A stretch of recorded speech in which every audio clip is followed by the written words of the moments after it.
Assalamu alaikum students. I am Ihtisham speaking from Nain Academy. I am your math teacher students. आज हमने math का दूसरा chapter start करना है जिसका नाम लोगारिथम है स्टूडेंट्स। क्या आप लोगारिथम से पहले वाकिफ? अगर नहीं तो अब वाकिफ हो जाएंगे स्टूडेंट्स। लोगारिथम हमारे पास क्या होता है स्टूडेंट्स? लोगारिथम एक टर्म यूज होती है जो कि मैथ में बहुत ज्यादा इस्तेमाल होती है। लोगारिथम से पहले कॉम्प्लेक्स कैलकुलेशंस वगैरह हमारे लिए पॉसिबल नहीं थे स्टूडेंट्स। जब लोगारिथम मुतारिफ हुआ मैथ में, इसके जरिए हम कॉम्प्लेक्स कैलकुलेशंस और डिफरेंट जितनी भी कॉम्प्लेक्सिटीज थी वो इससे सॉल्व हुई। फॉर एग्जाम्पल स्टूडेंट्स, एक एग्जाम्पल लेते हैं। आपने पीएच स्केल देखा होगा, अगर नहीं देखा तो आगे जाके आप देखेंगे। पीएच स्केल में अगर आप देखेंगे तो राइट एंड लेफ्ट साइड में 10 रेज़ की पावर्स में पावर्स आती हैं। वो क्या लोगारिथम होता है। लोगारिथम होता है, पहले एक एग्जांपल से आप समझ लें फिर आपको आएगा समझ। ये देखें, ये कहेंगे, ये देखें 1000 है, हम इसे 10 रेज़ की पावर 3 में लिखते हैं स्टूडेंट्स। आप कहेंगे भाई ये तो आपने साइंटिफिक नोटेशन या एक्सपोनेंशियल फॉर्म में आपने लिखा हुआ है भाई, इसलिए 10,000 है। अगर हम 1000 को 3 मरतबा मल्टीप्लाई करवाएंगे, 10 को 3 मरतबा मल्टीप्लाई करवाएंगे, हमारे पास 1000 आ जाएगा स्टूडेंट्स। तो लोगारिथम भी इसी की एक फॉर्म है। मतलब कि इसे लिखने के दो तरीके हैं, जिसे हम एक एक्सपोनेंशियल कहते हैं, दूसरा लोगारिथम। ओके स्टूडेंट्स, अगर हम इसी को लोगारिथम में कन्वर्ट करें, ये देखें ये हमारे पास 10 बेस है ऐसे ही, और 1000 इधर आके ये, और हमारे पास पावर क्या है 3। लोगारिथम हमें बताता है कि एक नंबर को कितनी मर्तबा मल्टीप्लाई करवाएं कि हमारा आंसर आए। मतलब ये पावर बताता है जो कि कोई स्पेसिफिक नंबर इटसेल्फ उतनी मर्तबा मल्टीप्लाई होता है और हमारा आंसर आता है। अब लोगारिथम ने हमें वैल्यू क्या बताई 3, मतलब पावर उसने हमें बता दी कि 3 है। अगर 10 3 मर्तबा मल्टीप्लाई खाएगा फिर हमारे पास 1000 आएगा। आई होप कि आपको लोगारिथम का कुछ पता लग गया होगा स्टूडेंट्स। जो हमारी 2.1 है उसमें हमने साइंटिफिक नोटेशन पढ़नी है, तो इसलिए मैंने आपको ओवरव्यू दिया लोगारिथम का। इंशाल्लाह अगर आप मेरा लेक्चर 2.2 देखेंगे उसमें मैंने डिटेल आपको बताऊंगा लोगारिथम क्या होता है स्टूडेंट्स। ओके, अब हम साइंटिफिक नोटेशन को देख लेते हैं वो क्या होता है स्टूडेंट्स। अगर हम देखें आज से मतलब काफी साल पहले, तो हमारे पास बड़ी से बड़ी वैल्यू हो या छोटी से छोटी वैल्यू हो, हमारे पास उसे लिखने का तरीका, मतलब ना फॉर एग्जाम्पल 10 ट्रिलियन 100 अरब इतने पैसे हो तो इसलिए हमें इतने 0 लगाने पड़ते थे। इतनी बड़ी वैल्यू को हम समराइज नहीं कर पाते थे। इतने बड़े डेटा को हमने सोचा नहीं कि भाई, हम सोचते थे भाई इतना बड़ा कैलकुलेशन है, इसे समराइज कैसे करें, वो हमारे लिए बहुत डिफिकल्टीज होती थी। तो फिर कुछ मैथमेटिशियंस आए जिन्होंने हमें मुतारिफ करवाया एक वर्ड साइंटिफिक नोटेशन से। ये क्या है? इट इज अ मेथड, एक मेथड है स्टूडेंट्स जो एक्सप्रेस करता है वेरी स्मॉल वैल्यू को और वेरी लार्ज वैल्यू। मतलब वेरी स्मॉल का मतलब पॉइंट्स में आ जाए वैल्यू, तो उसे हम पॉइंट्स में मतलब 10 रेज़ की पावर में लाके छोटी कर सकते हैं। इसी तरह जो लार्ज वैल्यू है उसे भी हम छोटी, मतलब छोटी कहने का मतलब है कि इस तरह जैसे वैल्यू है ना, इसे हम सिर्फ इस तरह इतनी फॉर्म में लिख सकते हैं। ये चाहे 1000 तक जीरो चलेगा, हम फिर इधर क्या लिख देंगे 1000 जीरो लिख देंगे, हो नहीं गई छोटी स्टूडेंट्स। इसी तरह जो हमारी आज की एक्सरसाइज 2.1 है ना, उसमें हमें यही काम करना है कि वो हमें नंबर्स देंगे, उन्हें हमने साइंटिफिक नोटेशन से एक्सप्रेस करना है। मैंने आपको बताया भी है साइंटिफिक नोटेशन क्या होती है। जब हम क्वेश्चन सॉल्व करेंगे मजीद समझेंगे स्टूडेंट्स। इस एक्सरसाइज का क्वेश्चन नंबर 1 है स्टूडेंट्स। अब देखिए साइंटिफिक नोटेशन में मैंने बताया था हम 10 रेस की पावर में लाके ना उसे सॉल्व करते हैं। फॉर एग्जांपल करें मैं एक एग्जांपल, अब हमारे पास 1000 है, अगर हम इसे साइंटिफिक नोटेशन में लाना चाहते हैं ना तो सबसे पहले हम काम क्या करेंगे, जो सबसे पहले ये वैल्यू है ना यहां पे हमारा पॉइंट होना चाहिए, इसके बाद ना इससे मतलब इससे यहां भी नहीं होना चाहिए, यहां भी नहीं होना चाहिए, ये हमारा फिक्स पॉइंट होना चाहिए। इससे बाद जितनी वैल्यू होंगी वो 10 रेस की पावर में आ जाएंगी। मतलब इस तरह करेंगे, मल्टीप्लाई करेंगे, कितने जीरो है 3, 1 पॉइंट मल्टीप्लाई रेस की पावर 3। अगर हमारे पास नेगेटिव में आएंगे हम क्या करेंगे स्टूडेंट्स, देखिए अगर हमारे पास 0.02134 आ जाए, अब इसमें हमारा पॉइंट कहां पर आएगा और किस तरह जाएगा, ये देखिए स्टूडेंट्स, आपने देखना है non zero digit first points के बाद, ये देखें ये भी जीरो, ये भी जीरो, यहां पे हमारे पास नॉन जीरो डिजिट आया है, तो हमारा क्या एम होना चाहिए, यहां पे पॉइंट लाए। यहां पर पॉइंट किस तरह हम लाएंगे, देखिए स्टूडेंट ये हमारे पास पॉइंट है इशारिया, तो इसे कैसे लेके आएंगे 1 2 3, मतलब 3 10 रेस की पावर 3 आनी चाहिए, फिर हमारा पॉइंट यहां पर आएगा, फिर हम किस तरह लिखेंगे इस तरह। अब ये देखेंगे ये माइनस में है या पॉजिटिव में पावर आएगी, अगर पॉइंट्स में हमारे पास दिए हुए हैं वैल्यू तो हमारे पास पावर हमेशा नेगेटिव आएगी, क्योंकि ये यहां पर लाई करती है। ओके स्टूडेंट्स, तो क्या पावर होगी -3। ये आपके लिए मतलब वैसे रफ करवाया है ताकि आप अंडरस्टैंड कर सके। आई होप आपको समझ आई होगी, मेरे क्वेश्चन करने से पहले आप कर चुके होंगे। ओके स्टूडेंट्स, और आंसर मैच कीजिएगा, मैं साथ साथ आपको करवाता हूं स्टूडेंट्स। देखें फर्स्ट क्वेश्चन है हमारे पास 2.1 का, यहां पे उन्होंने हमें 20 लाख रुपए दिए हैं, वो कहते हैं ये बड़ी वैल्यू है, हमें इसे साइंटिफिक नोटेशन में लेके जाना है। मैंने आपको बताया अगर पॉजिटिव में हमारे पास नंबर हो हमने इशारिया सबसे पहले डिजिट के बाद यहां पर लाना होता है, यहां पर है इशारिया, ठीक है स्टूडेंट्स, जब इशारिया ना हो तो मतलब यहां पर है इशारिया। ओके स्टूडेंट्स, हमने कहां पे लेके आना है, यहां पर, क्या आ जाए 1 2 3 4 5 6, मतलब 6 पावर आएगी 10 रेस की, देन जाके हमारे पास साइंटिफिक नोटेशन में आएगा स्टूडेंट्स। ये देखें यहां पर पॉइंट मल्टीप्लाई 10 रेस की पावर 6, अगर इस तरह हम लिखेंगे देन हमारा 20 लाख होगा स्टूडेंट्स। आई होप अंडरस्टैंड कर चुके होंगे स्टूडेंट्स। एंड नेक्स्ट क्वेश्चन देखते हैं, फिर आपको और इजीली अंडरस्टैंड। अब देखें ये भी हमारे पास पॉइंट्स में वैल्यू नहीं, ओके, यहां पर भी हमें यहां पर इशारिया लाना है, यहां पर होता है। देखिए बच्चों मेंशन नहीं किया होता, मगर जब पॉजिटिव वैल्यू देखते हैं तो इशारिया उसके सबसे एंड पे होता है स्टूडेंट्स। ओके, इसलिए मैं आपको बार बार बता रहा हूं कि इशारिया हमारे पास यहां पर मौजूद है, हमने यहां पर लाना है, तो मतलब 1 2 3 4, अगर 10 रेस की पावर 4 होगी देन हमारे पास ये साइंटिफिक नोटेशन में जाएगा, क्या आएगा 4.89, 10 रेस की पावर 4।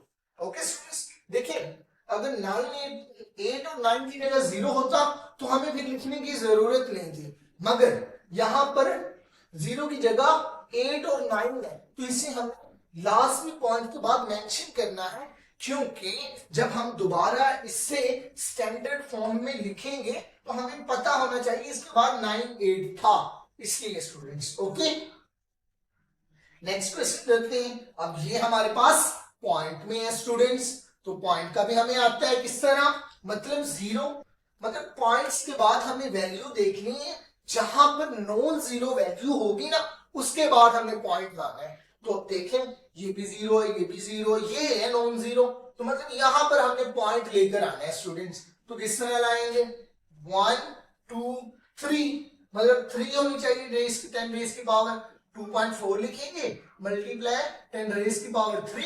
अब मैंने बताया हुआ है पॉइंट्स में अगर होगा तो पावर नेगेटिव आएगी। वन लाइन क्वेश्चन है स्टूडेंट्स, वेरी इजी है, एमसीक्यूज के लिहाज से बहुत इंपॉर्टेंट है स्टूडेंट्स, आप किया करें एंड देन साथ साथ नोट डाउन किया करें। नेक्स्ट क्वेश्चन करते हैं, ये देखिए स्टूडेंट्स, ये भी हमारे पास पॉइंट्स में। पहली बात, जब हम किसी वैल्यू को पॉइंट्स में देखते हैं, पहली बात हमारे जहन में क्या आती है, इसकी पावर नेगेटिव आए। दूसरी बात, पॉइंट्स के बाद मैंने एक ऐसा डिजिट देखना है जो कि नॉन जीरो हो, उसके बाद मैंने पॉइंट्स लाना है। ये दो काम है और वो कर लेने यार। देखें पॉइंट्स के बाद देखें, ये भी जीरो है, ये भी जीरो है, ये भी जीरो है, ये भी जीरो है, ये भी जीरो, ये भी जीरो, मतलब 9 है हमारे पास। यहां पर हमने पॉइंट लेकर आना है, तो क्या करेंगे, 1 2 3 4 5 6 7। अगर हमारे पास -7 होगा देन हमारे पास जाके ये वैल्यू बनेगी। ओके स्टूडेंट्स, अब नेक्स्ट देखते हैं। अब नेक्स्ट को आप देखेंगे और कहेंगे ये तो पहली पावर की फॉर्म में, इसे तो सॉल्व करने की जरूरत नहीं। मगर स्टूडेंट्स, मैंने आपको क्या बताया था कि अगर हमारे पास पॉजिटिव वैल्यू हो तो उसके फर्स्ट डिजिट के बाद इशारिया आना चाहिए। अब यहां पर मेंशन नहीं है तो मतलब इशारिया आखिर में नहीं है, फर्स्ट में नहीं है, मतलब इशारिया यहां पर है, तो हमें इशारिये को यहां पर लाना है। तो मतलब एक मूव करवाएंगे, मतलब 7.3 लिखेंगे हम, इशारिया यहां पर था, इसे यहां पर लाए, मल्टीप्लाई 10 रेज की पावर 1 मल्टीप्लाई 10 रेज की पावर 3। स्टूडेंट्स, मैंने आपको बताया है जब बेस सेम हो तो पावर्स ऐड हो जाती हैं। क्या करेंगे, 7.3 10 रेज की पावर, बेस ये भी सेम है, ये भी सेम है, इनकी पावर्स ऐड हो जाएंगी। फाइनल आंसर हमारे पास क्या आया स्टूडेंट्स, 10 रेज की पावर 4। ओके स्टूडेंट्स, अब हमारा लास्ट क्वेश्चन है, क्वेश्चन नंबर 1 का। अगर हम यहां पर देखें तो हमारे पास कहेंगे आप तो भाई इसमें तो 10 रेज की पावर में वैल्यू दी हुई, ये भी नहीं, मगर हमने पिछला क्वेश्चन अभी किया है ना स्टूडेंट्स, उसमें भी हमें पावर की फॉर्म में दिया हुआ था, मगर उसमें स्टैंडर्ड साइंटिफिक नोटेशन में नहीं था। स्टैंडर्ड साइंटिफिक नोटेशन में क्या करते, फर्स्ट डिजिट के बाद इशारिया लाते हैं। अगर हम 6 क्वेश्चन को देखें तो ये हमारे पास पॉइंट्स में है। अगर हमारे पास पॉइंट्स में जहन में सबसे पहले बात क्या आती है, जो इसकी पावर आएगी वो नेगेटिव आएगी। दूसरी बात कि हमने पॉइंट के बाद नॉन जीरो नंबर देखना है, उसके बाद इशारिया लगाना है। तो अगर पॉइंट के बाद मैं नॉन जीरो देखूं पहले ही है, तो मतलब इशारिया हमारे पास यहां आना चाहिए। तो हम लिखेंगे 6.5 मल्टीप्लाई 10 रेज की पावर -1, क्योंकि हमने 1 ही मूव किया है, एंड 10 रेज की पावर 2। अभी मैंने बताया अगर बेस हमारे पास सेम हो तो पावर्स ऐड हो जाती हैं। तो ये देखिए 6.5 10 रेज की पावर -1 प्लस 2, मतलब क्या आई हमारे पास 10 रेज की पावर +1। ये देखिए स्टूडेंट्स, हमारे एक्सरसाइज 2.1 के क्वेश्चन नंबर 1 के ऑल 6 पार्ट हमने सॉल्व कर लिए हैं। अब क्वेश्चन नंबर 2 की तरफ चलते हैं स्टूडेंट्स। ओके स्टूडेंट्स, हमारे पास क्वेश्चन नंबर 2 क्या है, एक्सरसाइज 2.1 का। उसमें हमारा बिल्कुल ऑपोजिट काम है। जो हमने क्वेश्चन नंबर 1 में क्या किया था, साइंटिफिक नोटेशन में दिया था, तो उसने ऑर्डरली फॉर्म में हमें दिया था, उसे हमने साइंटिफिक नोटेशन में कन्वर्ट किया था। तो इसमें हमने क्या करना है कि उन्होंने हमें साइंटिफिक नोटेशन में दिया हुआ है और उसे ऑर्डरली नोटेशन में कन्वर्ट करना है स्टूडेंट्स। वेरी सिंपल, जो हमने पहला काम किया उसके बिल्कुल ऑपोजिट है स्टूडेंट्स। देखिए क्वेश्चन नंबर 1 हमारे पास ये है कि उसने हमें दिया हुआ है 8.04 10 रेज की पावर 2। तो इसका मतलब पावर पॉजिटिव है, तो हमारा क्या होगा, नंबर बढ़ेगा, मतलब पॉइंट्स में नहीं जाएगा स्टूडेंट्स, नंबर बढ़ेगा। बढ़ता कब, जब इस साइड पे मूव करे number.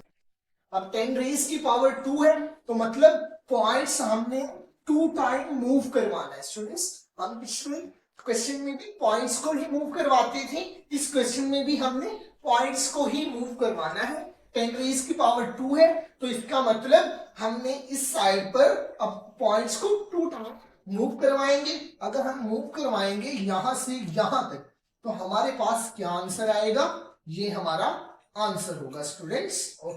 Very simple, very easy students. Question number 2 अगर देखें, यहां पर पॉइंट कहां पर है, इधर। ओके स्टूडेंट्स, तो वो क्या कहता हूं, 10 रेज की पावर 5। तो इसका मतलब है कि हमने 5 को 5 टाइम मूव, 10 रेज की पावर 5 है ना, 5 को मतलब पॉइंट को हमने 5 टाइम मूव करवाना है। अब देखिए 3.0 के आगे 3 पॉइंट मतलब 3 पॉइंट के आगे कुछ भी नहीं है, जहां पर कुछ भी ना हो जीरो होता है, मतलब इस तरह हम लिखेंगे 5 0 लगा देंगे। ओके स्टूडेंट्स, 5 0 लगा लिए। अब हम 5 टाइम मूव करवाएंगे, 1 2 3 4 5, मतलब ये वैल्यू हमारे पास क्या आ जाएगी, ये आ। ओके स्टूडेंट्स, उसने हमें क्या कहा था, इस तरह हम सॉल्व करेंगे। उसने हमें 3 दिया हुआ था और 10 रेज की पावर 5। वो कहता था कि जो हमारे पास 3 के बाद पॉइंट है उससे 5 टाइम आगे, मतलब पॉजिटिव में पावर है, एरो इस तरफ जाएगा, मतलब इस तरफ हमने मूव करवाना है और हमारे पास वैल्यू बड़ी हो जाएगी और हमारा आंसर आ जाएगा। स्टूडेंट्स अब ये देखिए, अगर यहां पर देखें तो पावर हमारे पास नेगेटिव है स्टूडेंट्स, तो इसका मतलब इस तरफ मूव करेंगे, इसका मतलब दूसरी साइड पर मूव करेंगे, मतलब मूव हमने करवाना क्या होता है, पॉइंट्स। ओके स्टूडेंट्स, इसका मतलब है हमने जो पॉइंट वो 2 टाइम इस साइड में मूव करवाना है। अगर हम 2 टाइम मूव करवाना चाहते हैं पॉइंट को, तो हमारा पॉइंट इस तरह आएगा, मतलब स्टूडेंट्स यहां पर हम मूव करवा लिया एक, ठीक है, पॉइंट तो आ गया, मगर एक और टाइम मूव करवाना है तो जहां पे कुछ नहीं होता जीरो होता है, तो पॉइंट यहां पर आ जाएगा। फिर इसे हम लिखेंगे किस तरह, इस तरह।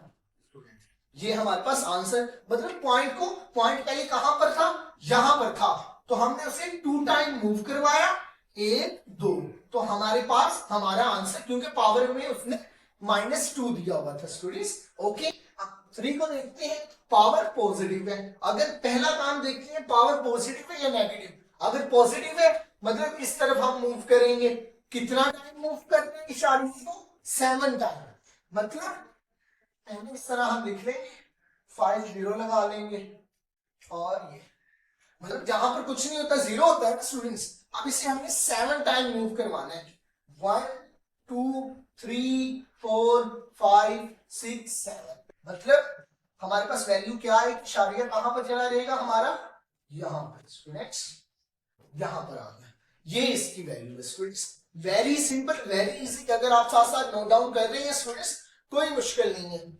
ये हमारा सेकंड लास्ट क्वेश्चन है, क्वेश्चन नंबर 2 का। ये देखिए इस पावर माइनस की है, जहां हम माइनस देखते तो मतलब एरो हमारे पास इस तरफ आएगा। ओके स्टूडेंट्स, मतलब ये जो हमारे पास पॉइंट है वो 6 साइड मूव किस साइड में करेगा, इस साइड में करेगा। किस तरह करेगा, करते हैं स्टूडेंट्स, ये देखिए 0.00005.5 ये आ जाएगा। मतलब हमने कैसे किया, इस साइड पे यहां पर तो ले आए, एक आ गया, मगर 5 टाइम और मूव हमने करवाना था स्टूडेंट्स, करवाना था ना, तो उसकी साइड पे हमने 0 लगाए। देखे ना, पॉइंट हमारे पास यहां पर था स्टूडेंट्स, तो हमने इस मूव करवाया 6 टाइम, इस एरो को देख रहे हैं निशान पीछे की तरफ, मतलब 1 2 3, हमने पहले एक 0 लगा दी, कितने 0 की कमी थी, 5 0 की कमी थी, एक तो हमारा इसने पूरा कर दिया ना स्टूडेंट्स। देखिए इशारिया कहां था हमारा, यहां 1 2 3 4 5 6 हो गया ना स्टूडेंट्स। तो फाइनल आंसर हमारे पास क्या आया, ये स्टूडेंट्स हमारे पास फाइनल आंसर, ये आपको समझाने के लिए लिखा है, ये हमारे पास फाइनल आंसर है। मतलब स्टूडेंट्स अगर पावर पॉजिटिव में होगी तो हम एरो को इस तरफ मूव करेंगे, मतलब इशारे को इस तरफ लेके जाएंगे। अगर हमारे पास पावर नेगेटिव होगा तो हम उसे बैकवर्ड लेके जाएंगे। स्टूडेंट आखिरी क्वेश्चन जिसमें पावर हमारे पास 5 है। ओके स्टूडेंट्स, ठीक है, यहां पर हमें दिया हुआ है 4 मल्टीप्लाई 10 रेज की पावर -5। अब इसे भी आप देखिए, माइनस देखते साथ हमें पता लग जाना चाहिए, हम इस साइड में बैकवर्ड करेंगे। ओके स्टूडेंट्स, तो ये देखें 5 टाइम मूव करने, इशारिया हमारे पास यहां पर है, मतलब 1 टाइम तो हमने मूव कर लिया, आगे 4 टाइम मूव करना बाकी है। आगे हमारे पास वैल्यू नहीं है, जहां वैल्यू ना हो क्या होता है, 0, तो हम क्या करेंगे 0 लगा लेंगे इस तरह, 1 2 3 4 4 टाइम मूव करना था ना, तो 4 टाइम के लिए हमारे पास वैल्यू नहीं थी, उतने हमने 0 लगा दिए, दैट 4 आ गया। ये आंसर, मतलब देखिए इशारियां यहां पर था हमारे पास, हमने मूव किया 1 2 3 4 5 टाइम मूव करना था। ये रफ है, फाइनल आंसर हमारा क्या आया, ये स्टूडेंट्स। उम्मीद करता हूं आपको दोनों क्वेश्चंस समझ आए होंगे, और बाकी 4 क्वेश्चन इस एक्सरसाइज के हम नेक्स्ट लेक्चर में डिस्कस करते हैं students. Okay, thank you, Allah Hafiz.